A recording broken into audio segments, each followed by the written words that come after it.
Hello friend, welcome to my channel JD science classes में आप सभी का स्वागत है। जैसा कि हम UP police constable re exam के लिए हिंदी के जो है प्रैक्टिस सेट कर रहे हैं, तो ये जो है प्रैक्टिस जो है आपकी विजय श्रृंखला है, सीरीज है। तो यहाँ से निश्चित रूप से आपको प्रश्न एग्जाम में देखने को मिलेंगे। ठीक है, तो आज का हमारा ये सेट नंबर 7 होगा। ठीक है, तो आशा करता हूँ आप सभी अच्छे होंगे और आपकी तैयारी भी अच्छी चल रही होगी। ठीक है, देखिए तैयारी के साथ साथ आप थोड़ा से सुबह सुबह क्या करिए भाई, रनिंग भी करते रहिए। जब एग्ज़ाम डेट आ जाएगी तो आप क्या करेंगे, फिर थोड़ा रनिंग करने नहीं जाएंगे, एग्ज़ाम दे लेंगे तो रनिंग करने जाएंगे। ठीक है, तो आप थोड़ा से 1 किलोमीटर सुबह सुबह ज़रूर दौड़ लगाइए। ठीक है भाई, ठीक है। चलिए आइए देखते हैं, पहला प्रश्न है अयोगवाह कहा जाता है। आपको बताना है अयोगवाह कहा जाता है। ऑप्शन ए करें कि विसर्ग को, ऑप्शन बी करें कि महाप्राण को, ऑप्शन सी करें संयुक्त व्यंजन को, ऑप्शन डी करें कि अल्प प्राण को।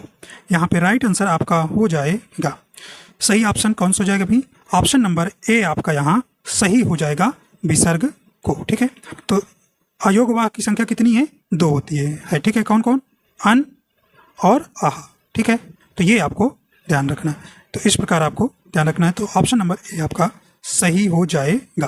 ठीक है, देखिए अन को क्या कहते हैं, अनुस्वर कहते हैं, और एवं आहा को क्या कहते हैं, विसर्ग कहते हैं। ये भी आपको ध्यान रखना है। ठीक, देखिए महाप्राण आया है, महाप्राण आपको हमने बता रखा है भाई क्या होता है। तो महाप्राण होता है प्रत्येक वर्ग का दूसरा और चौथा व्यंजन। ठीक है, दूसरा और चौथा व्यंजन। और कौन आता है भाई इसमें, ऊष्म व्यंजन आता है। ये भी आपको ध्यान रखना है। ऊष्म व्यंजन आप जानते हैं ये, ठीक है, स और साधारण सा और हा। ठीक है, ये आपको यहाँ पर ध्यान रखना है। तो ठीक है, तो महाप्राण प्रत्येक वर्ग का दूसरा चौथा व्यंजन और ऊष्म व्यंजन इसके अंतर्गत आता है। ठीक है, तो आपको जो महाप्राण का उच्चारण करते समय जो है मुख से क्या ज़्यादा वायु निकलती है। ठीक है, जैसे आपका खा, ठीक है, घ, तो ये आपको ध्यान रखना है। ठीक है, तो खा और घा ये आपके किस में आएंगे, महाप्राण के अंतर्गत। आइए देखते हैं संयुक्त व्यंजन भाई। संयुक्त व्यंजन की संख्या कितनी है, ये आप जानते हैं कितनी है, 4 होती है।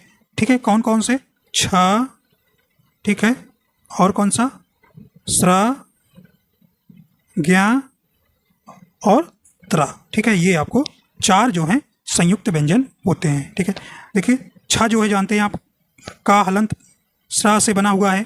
ठीक, इसी प्रकार जा, ज्ञा जो है जा प्लस यहाँ से बना है, और त्रा जो है ता और रा से बना है हलंत, स्रा जो है सा और रा से मिलकर बना है। तो ये आपको बिल्कुल ध्यान देना है। ठीक है भाई,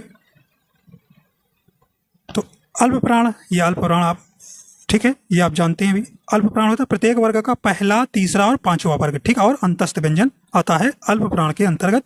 ठीक है, चलिए आइए देखते हैं अगला है। अगला आपसे पूछा जा रहा है घा का उच्चारण स्थान कौन सा है, ये आपको बताना है। करें तालु, दंत, कंठ, ओष्ठ। ठीक है, तो यहाँ पे सही ऑप्शन आपका कौन सा हो जाएगा। देखिए घा जो है किस में आता है, का वर्ग में आता है। ठीक है, का, ख, ग, घ, अंगा। तो ये जो है आपका किस में आता है, घा जो है का वर्ग में आता है। का वर्ग आप जानते हैं किस में आता है, कंठ वर्ग में। ठीक है, ऑप्शन आपका कौन सा हो जाएगा, सी आपका बिल्कुल यहाँ सही हो जाएगा। ठीक है भाई, तालु वर्ग किस में आता है, चा वर्ग, चा वर्ग तालु आता है। दंत किस में आता है भाई, ता वर्ग में आता है। ओष्ठ पा वर्ग में आता है, ये आपको हमने बता रखा है। ठीक है, ठीक है, ये आपको ध्यान रखना। और टा वर्ग में कौन आता है, मूर्धन्य में, मूर्धन्य जो है टा वर्ग के अंतर्गत आता है। ठीक है, तो ये आपका ऑप्शन नंबर सी सही हो जाएगा। आइए देखते हैं अगला है। अगला कह रहे हैं कि संयोजक चिन्ह को किसी अन्य या किस अन्य नाम से जानते हैं। तो ये जो चिन्ह है इसे आप किस अन्य नाम से जानते हैं, छोटी। ठीक है, तो ये आपको यहाँ पर बताना है। ठीक है, कहने की सामासिक चिन्ह, कोष्टक चिन्ह, अवतरण चिन्ह, या इनमें से कोई नहीं। राइट आंसर आपका हो जाएगा संयोजक चिन्ह को और किस नाम से जाना जाता है अभी, ऑप्शन ए हो जाएगा, सामासिक चिन्ह। ठीक है, सामासिक चिन्ह, तो ऑप्शन नंबर ए आपका सही हो जाएगा। ठीक है, आइए कुछ जो है चिन्ह जो है आपसे पूछे जाते हैं। देखिए अल्प विराम का चिन्ह। ठीक है, अल्प विराम का चिन्ह ये हो गया। ठीक है, अर्ध विराम का एक बिंदी और ये। ठीक है, उप विराम का चिन्ह डबल बिंदी। ठीक है, ये ध्यान दीजिएगा। ठीक है, पूर्ण विराम का आप जानते हैं, और विस्मयादि बोधक का चिन्ह आप जानते हैं। ठीक है, ये और कौन सा ध्यान रखिएगा, निर्देशक चिन्ह, देखिए निर्देशक चिन्ह जो है योजक चिन्ह से थोड़ा बड़ा होता है, ठीक है, ये आप ध्यान रखिए। हंस पद त्रुटि विराम चिन्ह, ठीक है, जिसे त्रुटि बोधक चिन्ह कहते हैं, तो ये वाक्य कहीं छूट गया हो, ठीक है, उल्टा भी बना दीजिएगा, ठीक है भाई। विवरण चिन्ह ये, ठीक है, और उद्धरण चिन्ह या अवतरण चिन्ह जिसे आप कहते हैं, ठीक है। अवतरण चिन्ह कैसे होता है, ये डबल और सिंगल भी होता है, दोनों का एकारा उद्धरण चिन्ह कहते हैं, जिसे दोहरा उद्धरण चिन्ह कहते हैं, और ये आपको ध्यान रखना है। लुप्त चिन्ह जैसे यक्स, यक्स डॉट डॉट, ठीक है, या प्लस प्लस, तो ये आपका लुप्त चिन्ह के अंतर्गत आएगा, ठीक है। और इक्वल तुल्यता सूचक जानते हैं, ये इक्वल वाला चिन्ह, ठीक है। तो ये चिन्हों को आप बिल्कुल ध्यान रखिएगा, ठीक है भाई। चलिए आइए देखते हैं अगला है, कह रहे हैं कि संकर शब्द किसे कहते हैं, ये आप बताइए, संकर शब्द किसे कहते हैं, ठीक है। कह रहे हैं कि दो भाषाओं के मिश्रण से बने शब्द को, दो शब्दों से मिलकर बना शब्द, या एक वर्ण और एक शब्द से मिलकर बना, या इनमें से कोई नहीं, इनमें से, अच्छा ये 2 बार हो गया, चलो भाई। तो कह रहे हैं इनमें से कोई नहीं, कौन हो जाएगा आपका राइट आंसर, कौन सा हो जाएगा आपका ऑप्शन नंबर ए सही हो जाएगा। दो भाषाओं के मिश्रण से बने शब्द को संकर शब्द कहते हैं, ठीक है, संकर शब्द कहते हैं, ठीक है। जैसे आपको टिकट,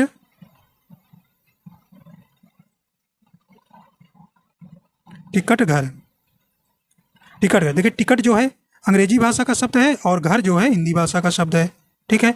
रेलगाड़ी, रेल गाड़ी, तो ये दो भाषाओं से मिलकर, रेल जो है आप जानते हैं कैसा है, अंग्रेजी भाषा का शब्द है, गाड़ी जो है हिंदी भाषा का शब्द है। इस प्रकार जो है आपके दो भाषाओं के मेल से बना शब्द को हम क्या कहते हैं भाई, संकर शब्द कहते हैं। आइए देखते हैं अगला है, अगला कह रहे हैं कि योग ऋण शब्द कौन सा है, ये आपको बताना है। योग ऋण शब्द कौन सा है, यहाँ पे आपको बताना है। चलिए सही ऑप्शन आपका यहाँ हो जाएगा। तो योग ऋण शब्द क्या होते हैं भाई, दो सार्थक शब्दों के मेल से बनने वाले वे शब्द जो अपने सामान्य अर्थ को छोड़कर विशेष अर्थ का बोध कराते हैं, उन्हें हम योग ऋण शब्द कहते हैं, ठीक है। जैसे महावीर, महावीर, ठीक है, महावीर, पंकज,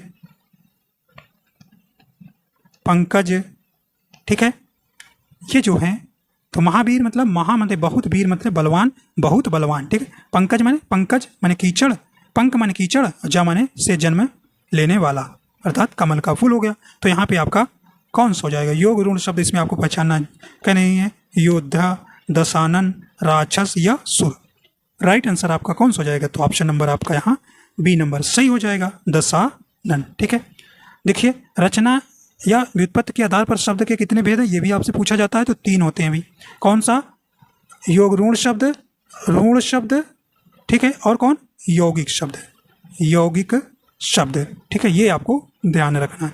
ऋण शब्द क्या होते हैं, वे शब्द जिनके खंड निरर्थक होते हैं, मतलब जैसे रात है, दिन है, घर है, इनको आप ब्रेक करेंगे तो कोई इनका अर्थ क्या होगा, नहीं निकलेगा, इनको ऋण शब्द कहते हैं।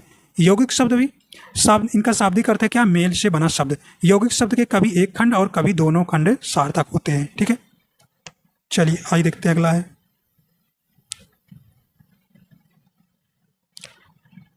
कह रहे हैं कि वे अविकारी शब्द जो दो शब्दों, वाक्यों अथवा वाक्य खंडों को जोड़ते हैं कहलाते हैं। तो वे क्या कहलाते हैं, ये आपको यहाँ बताना है, क्या कहलाते हैं भाई। राइट आंसर हो जाएगा संज्ञा, सर्वनाम, क्रिया, अव्यय। राइट आंसर आपका डी हो जाएगा, अव्यय कहलाते हैं, ठीक है। तो ऐसे शब्द जिनमें लिंग, वचन, पुरुष, कारक आदि के कारण कोई भी कार्य नहीं आता, वे क्या कहलाते हैं, अव्यय कहलाते हैं। इन्हीं को अविकारी शब्द भी कहा जाता है, जैसे आज हो गया, ठीक है भाई, आज, कब, किंतु, परंतु, जब, तब, ठीक है। तो आपको एक वाक्य दे देगा, कहेगा इसमें से अव्यय शब्द ढूंढिए, तो आपको ध्यान रखना है तब, और, तथा, अतः, कब, आज, ये सब वाक्य आपको शब्द जो है ध्यान रखना है, ठीक है। चलिए आइए देखते हैं अगला है,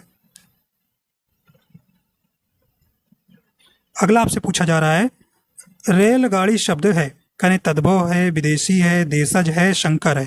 तो अभी आपको बताया गया था, राइट आंसर कौन सा हो जाएगा।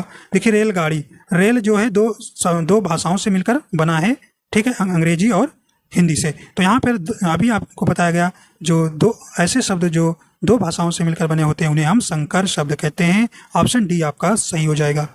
आइए देखते हैं अगला भी। करें कि उद्देश्य और विधेय किसके अंग हैं, ये आपको बताना है।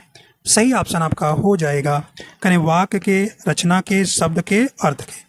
सही ऑप्शन कौन सा हो जाएगा भाई? ऑप्शन नंबर ए हो जाएगा वाक्य के। ठीक है, ऑप्शन नंबर ए आपका बिल्कुल यहाँ सही हो जाएगा। ठीक है, तो यहाँ पे जो है आपसे पूछा जाएगा वाक्य के कितने अंग होते हैं, तो आप बताएंगे दो। कौन कौन? उद्देश्य और विधेय। ठीक है, तो ये आपको ध्यान रखना है। तो रचना के आधार पर वाक्य के भेद आपसे पूछता है तो 3 बताएंगे, सरल वाक्य, संयुक्त वाक्य और मिश्रित वाक्य। ठीक है, तो ये अभी आपको ध्यान रखना है। ठीक है, सरल वाक्य क्या होता है भाई? जिन वाक्यों में केवल एक ही उद्देश्य और एक ही विधेय होता है उन्हें हम सरल वाक्य कहते हैं। ठीक, उद्देश्य जैसे कर्ता और विधेय क्रिया, जैसे महेश पढ़ता है। ठीक है, तो ये आपको ध्यान रखना है। संयुक्त वाक्य क्या है भाई? जिन वाक्य में 2 या 2 से अधिक सरल वाक्य समुच्चय बोधक अवयवों और, तथा, एवं, पर, परंतु आदि से जुड़े हों उन्हें हम संयुक्त वाक्य कहते हैं। जैसे वह सुबह गया और शाम को लौट आया। ठीक है, तो ये आपको ध्यान रखना है। आइए देखते हैं अगला है, मिलनसार शब्द में कौन सा प्रत्यय है? बताइए भाई। मिलन, देखिए मिलन जो है मूल शब्द हो गया प्लस सार। ठीक है, सार जो है प्रत्यय हो गया। तो राइट आंसर कौन सा हो जाएगा आपका? ऑप्शन नंबर सी सही हो जाएगा।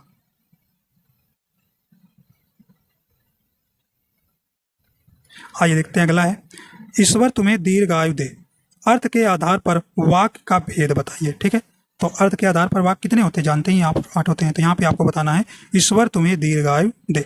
करें प्रश्नवाचक चिन्ह यहाँ क्यों, कब, कैसे, कोई शब्द ही नहीं आया और प्रश्नवाचक चिन्ह भी नहीं आया, गलत है भाई। विस्मय वाचक वाक्य, हर्ष, उत्साह, ऐसा कुछ दिख नहीं रहा है। इच्छावाचक वाक्य या निषेधवाचक वाक्य, नहीं भाई, नहीं, नकारात्मक नहीं, शब्द ही नहीं आया है। तो एक ही बचा आपका, ऑप्शन सी हो जाएगा इच्छावाचक वाक्य, ईश्वर तुम्हें दीर्घायु दे। ठीक है, तो ऑप्शन सी आपका सही हो जाएगा। आइए देखते हैं अगला है भी, कह रहे हैं कि कृदंत प्रत्यय किन शब्दों के साथ जुड़ते हैं, ये बताना है आपको। कह रहे हैं कि भाई संज्ञा, सर्वनाम, विशेषण, क्रिया। राइट आंसर हो जाएगा आपका कौन सा हो जाएगा भाई? ऑप्शन नंबर आपका डी हो जाएगा, क्रिया के साथ। ठीक है, ठीक है, तो कृदंत प्रत्यय किन्हें कहते हैं? देखिए कृदंत प्रत्यय, देखिए कृत प्रत्यय पहले आप जानिए, वे प्रत्यय जो क्रिया या धातु के अंत में लगकर एक नए शब्द बनाते हैं उन्हें कृत प्रत्यय कहते हैं। कृत प्रत्यय से मिलकर जो प्रत्यय बनते हैं उन्हें हम कृदंत प्रत्यय कहते हैं। जैसे लड़ाकू, लड़ाकू, पढ़ाकू। ठीक है, तो ये आपको ध्यान देना है। ठीक है, और भी उड़ाकू। ठीक है, तो आकू प्रत्यय इसमें है। ठीक है, जैसे लुटेरा, लुटेरा, एरा प्रत्यय। ठीक है, तो ये आपको ध्यान रखना है, तो क्रिया हो जाएगा। आज देखते हैं अगला है, लालटेन शब्द निम्न वर्गों में से किस वर्ग में आता है, ये आपको बताना है। कहने तस्यम, तद्भव, देशज या विदेशज। राइट आंसर हो जाएगा आपका ऑप्शन नंबर डी हो जाएगा, विदेशज। ठीक है, कैसा शब्द है ये? अंग्रेजी भाषा का शब्द है। अगला देखते हैं भाई, कहने कि प्राची का पर्यायवाची शब्द है। राइट आंसर हो जाएगा, करें कि प्राचीन, प्राकृत, पूर्व, प्राज्ञा। सही ऑप्शन हो जाएगा कौन सा? यहाँ पे ऑप्शन नंबर सी हो जाएगा, पूर्व। अगला देखते हैं भाई, करें यमुना शब्द का पर्यायवाची है। यहाँ पे आपको यमुना शब्द का पर्यायवाची बताना है। ठीक है, तो यमुना का कौन सा पर्यायवाची? जैसे कालिंदी होता है। ठीक है, कालिंदी। और कौन भाई? सूर्य सुता भी होता है, सूर्य सुता। और कौन भाई? रवि तनया, रवि तनया। और कौन? अर्कजा, भानुजा। ठीक है, तो ये आपको ध्यान रखना है यमुना के कुछ पर्यायवाची। राइट आंसर आपका इसमें कौन सा हो जाएगा? ऑप्शन नंबर देखिए सी सही हो जाएगा, कालिंदी। ठीक है भाई, कालिंदी। भागीरथी किसका है भाई? ये गंगा का है। ठीक है, और कौन? यामिनी किसका है? रात का पर्यायवाची है, रजनी जिसको बोलते हो। ठीक है, ये आपको ध्यान देना है। चलिए आइए देखते हैं अगला है, अगला करें कि सूर्य का पर्यायवाची है। तो यहाँ पे राइट आंसर हो जाएगा। देखिए सूर्य का पर्यायवाची जानते हैं, दिनकर होता है, दिनकर, दिवाकर, दिवाकर, ठीक है भाई, भानु, और कौन, भास्कर, और कौन भी, आक, आदित्य, आदित्य ध्यान रखिएगा कई बार पूछा गया परीक्षा में, ठीक है, दिनेश, ठीक है, मार्तंड, ठीक है, पतंग, रवि, प्रभाकर, अरुण, अंशुमाली, ठीक है, ये जो है सूर्य के कुछ पर्यायवाची है। तो यहाँ पे राइट आंसर कौन सा हो जाएगा, ऑप्शन बी सही हो जाएगा, मार्तंड, ठीक है भाई। चलिए आइए देखते हैं अगला है, आहूत का विलोम शब्द है, यहाँ पे आपको बताना है आहूत का विलोम शब्द है। राइट आंसर हो जाएगा आपका यहाँ ऑप्शन नंबर इसका डी हो जाएगा, अनाहूत। अगला है, वादी का विलोम शब्द है, यहाँ पे आपको वादी शब्द का विलोम शब्द बताना है। राइट आंसर हो जाएगा ऑप्शन नंबर सी हो जाएगा, प्रतिवादी। अगला प्रश्न है भी, कह रहे कि घुटने टेकना मुहावरे का अर्थ है, कह रहे घुटने में दर्द होना, नहीं भाई, दुखी होना नहीं, हार मान लेना या विजय प्राप्त कर लेना, भाई विजय प्राप्त नहीं करें जब घुटने टेक दिए हैं। तो ऑप्शन नंबर कौन सा हो जाएगा, सी हो जाएगा, हार मान लेना, ठीक है। तो आप लोगों को हार नहीं मानना है, ठीक है, सिलेक्शन लेना है। राइट आंसर आपका सी हो जाएगा। चलिए भी आइए देखते हैं, कह रहे कि कभी नाव गाड़ी पर, कभी गाड़ी नाव पर, लोकोक्ति का सही आशय है। कह रहे संघर्ष होना, एक दूसरे की सहायता करना, भलाई करना, एक से स्वभाव वाले होना। सही ऑप्शन हो जाएगा ऑप्शन बी हो जाएगा, एक दूसरे की सहायता करना। अगला देखते हैं, कह रहे कि कान का कच्चा होने का अर्थ है कम सुनाना, सुनी बात पर विश्वास करना, दूसरे की बात मानना, कान का कमजोर होना। बताइए राइट आंसर हो जाएगा ऑप्शन कौन सा हो जाएगा, ऑप्शन नंबर बी हो जाएगा, सुनी बात पर विश्वास करना, ठीक है। तो सुनी बात पर उतना विश्वास नहीं करना चाहिए, अगर आप स्वयं देखें तो वो सबसे अच्छा होता है, ठीक है। ऑप्शन बी आपका सही हो जाएगा। अगला देखते हैं, कहने कि पोखर का तत्सम रूप है, पोखर आप जानते हैं तालाब होता है, तो यहाँ पे आपको तत्सम बताना है, क्या हो जाएगा भी। तो कई बार परीक्षा में आया है प्रश्न, राइट आंसर आपका ए हो जाएगा, पुष्कर, ठीक है। अगला देखते हैं, सुई का तत्सम रूप है, सही ऑप्शन कौन सा हो जाएगा, कहने कि सूजी, सुई, सूची या सूचक।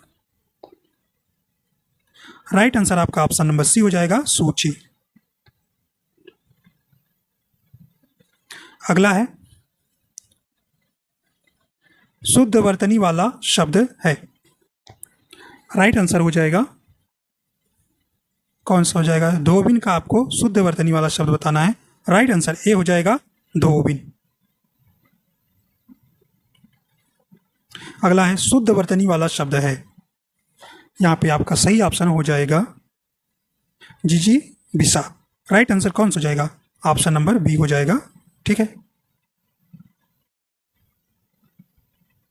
अगला देखते हैं, कह रहे हैं कि विनय पत्रिका की भाषा है, तो विनय पत्रिका की भाषा है, कह रहे ब्रज भाषा, अवधी, भोजपुरी या मैथिली, ठीक है। विनय पत्रिका किसने लिखा है भाई, तुलसीदास, तुलसीदास, ठीक है। तो राइट आंसर कौन सा हो जाएगा, सही ऑप्शन हो जाएगा ऑप्शन नंबर कौन सा हो जाएगा, ए नंबर, ब्रज भाषा में, ठीक है।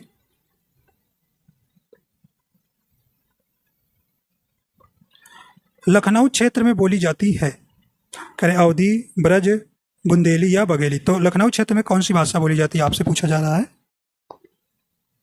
तो राइट आंसर हो जाएगा आपका ऑप्शन नंबर ए हो जाएगा, अवधी। करें कि कनिष्ठिका और मध्यमा के बीच की उंगली को कहते हैं, करें कि अनामी कहते हैं, अनिमिका, अनामिका या अनामिका। राइट आंसर देखिए ऑप्शन नंबर डी हो जाएगा, अनामिका कहते हैं। ठीक है, तो देखिए इसमें मात्रा का ध्यान रखना है। ठीक है, आपको यहाँ पे ध्यान रखना है। ठीक है, डी नंबर सही हो जाएगा आपका। शुद्ध भी वर्तनी भी ध्यान देना है।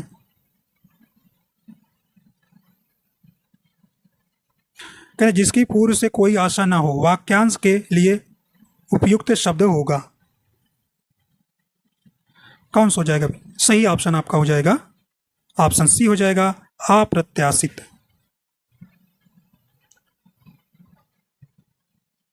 कह रहे अस्थायी भावों की संख्या कितनी है, ये आपको बताना है। यहाँ पे आपका राइट आंसर हो जाएगा। कहने की 4, 8, 9, 10। देखिए रसों की संख्या 10 है, सॉरी रसों की संख्या 9 है, तो आपके स्थायी भाव भी कितने होंगे? 9 होंगे। ऑप्शन सी सही हो जाएगा। ठीक है, कौन कौन से हैं? देखिए श्रृंगार रस का अस्थायी भाव क्या होता है? रति होता है। करुण रस शोक, वीर रस का अस्थायी भाव उत्साह, हास रस का हास, रौद्र रस का क्रोध, और विभत्त रस का क्या होता है? घृणा या जुगुप्सा। भयानक रस का स्थायी भाव भय, अद्भुत का विस्मय, और शांत रस का स्थायी भाव निर्वेद। ठीक है, और भरत मुनि के अनुसार रसों की संख्या मानी गई है 8। वो शांत रस को जो है रस नहीं मानते हैं। ठीक है, और आप जानते हैं रसराज का किसे कहा जाता है? कौन से रस को? श्रृंगार रस को। ठीक है,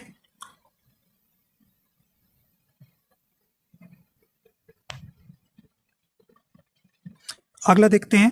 कहने की दे की सुदामा की दीन दशा करुणा करके करुणा निधि राय में कौन सा रस है? देखिए तो जब सुदामा जो है श्री कृष्ण से मिलने गए तो उनकी दशा आप जानते हैं किस तरह से थी, तो आपको बताना है। कहने की वीर रस, करुण रस, अद्भुत रस या शांत रस।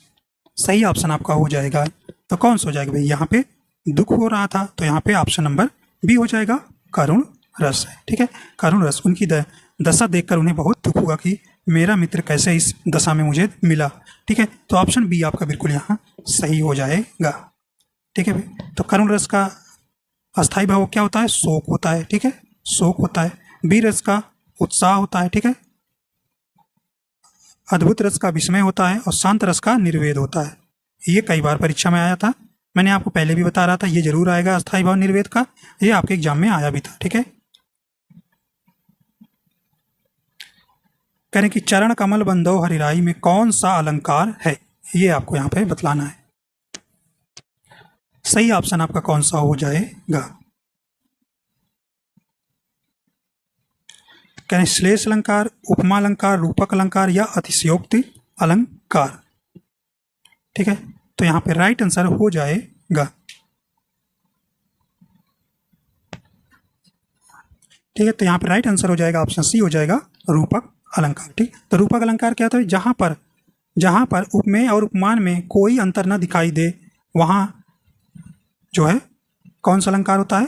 रूपक अलंकार होता है। ठीक है, रूपक अलंकार जो है यहाँ पे देखिए योजक चिन्ह लगा रहता है। ठीक है, तो ये भी आपको पहचानने का तरीका है। ठीक है, तो उपमेय और उपमान के मध्य क्या होता है भाई? योजक चिन्ह लगा रहता है, वहाँ पे आपको ध्यान देना है, रूपक अलंकार हो जाएगा। ठीक है, जैसे मैया मैं तो चंद्र खिलौना लय हूँ, इसमें भी आपका रूपक अलंकार है। ठीक है, श्लेष अलंकार आप जानते हैं। ठीक है, अतिशयोक्त अलंकार जानते हैं जहाँ पर कहीं बढ़ा चढ़ाकर बात की जाए। ठीक है,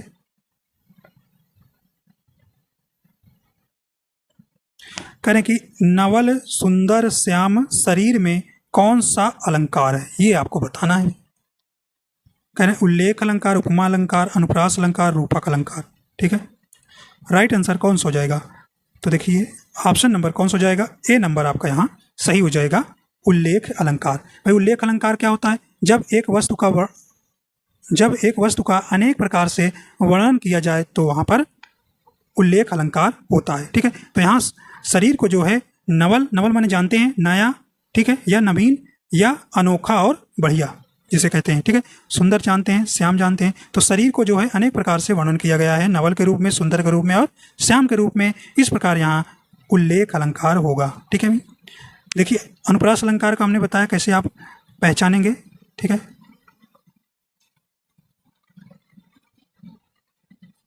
अनुप्रास अलंकार तो आप जानते हैं जहाँ पर वर्णों की आवृत्ति बार बार होती है वहाँ पर अनुप्रास अलंकार होता है। ठीक है,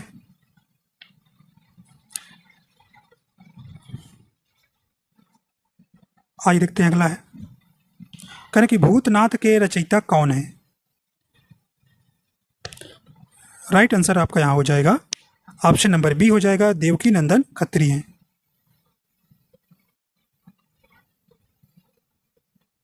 अगला है, प्रेमचंद के किस उपन्यास के कृषक जीवन की समस्याएं हैं? तो आप जानते हैं भाई प्रेमचंद के जन्म कब हुआ था? 31 जुलाई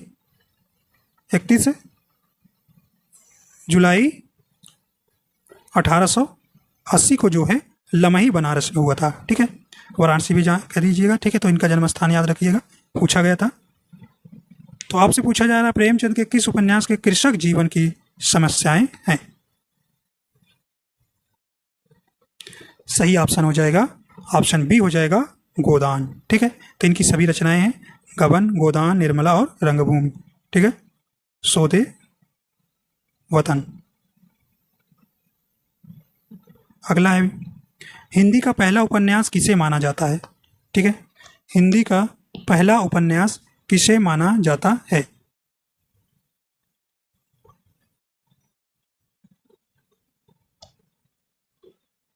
राइट आंसर कौन सा हो जाएगा यहाँ? तो ऑप्शन नंबर है आपका यहाँ बी नंबर हो जाएगा, परीक्षा गुरु जो है हिंदी का पहला उपन्यास माना जाता है। ठीक है, तो ये आपको ध्यान रखना है। परीक्षा गुरु के लेखक कौन है भी? लाल श्री निवास दास हैं। ठीक है, ये आपको ध्यान रखना है, निवास दास को ध्यान रखना है। ठीक है, चंद्रकांता आप जानते हैं देवकी नंदन खत्री लिखे हैं। ठीक है, त्रिवेणी किसने लिखा है भाई? श्याम देव पारा सर लिखे हैं। ठीक है, कमायनी आप जानते हैं जयशंकर प्रसाद की रचना है। कह रहे चंद्र हसीनों के खतूत उपन्यास के लेखक कौन है? तो ये कौन है भी? राइट आंसर आपका हो जाएगा ऑप्शन बी हो जाएगा, आगे जी। ठीक है, तो इस प्रकार आपको ध्यान रखना, ऑप्शन बी सही हो जाएगा। ठीक है, तो इसमें आपके आज 36 ही प्रश्न थे। ठीक है, 36 ही प्रश्न थे। ठीक है, तो आशा करता हूँ ये आपको पसंद आया है। अगर पसंद आया तो अगर आप हमारे चैनल पर नए हैं तो चैनल को भी सब्सक्राइब कर लीजिएगा और लाइक शेयर कर दीजिएगा। ठीक है, निश्चित रूप से आपको यहाँ से सफलता, यहाँ से प्रश्न आपको देखने को एग्जाम में मिलेगा। ठीक है, तो मिलते हैं अगले सेट के साथ। ठीक है, ख्याल रखिएगा अपना और अच्छे से पढ़ाई करिए और थोड़ा सा रनिंग भी करते रहिए जब तक डेट नहीं आती है। ठीक है, तो वीडियो देखने के लिए आपको बहुत बहुत धन्यवाद।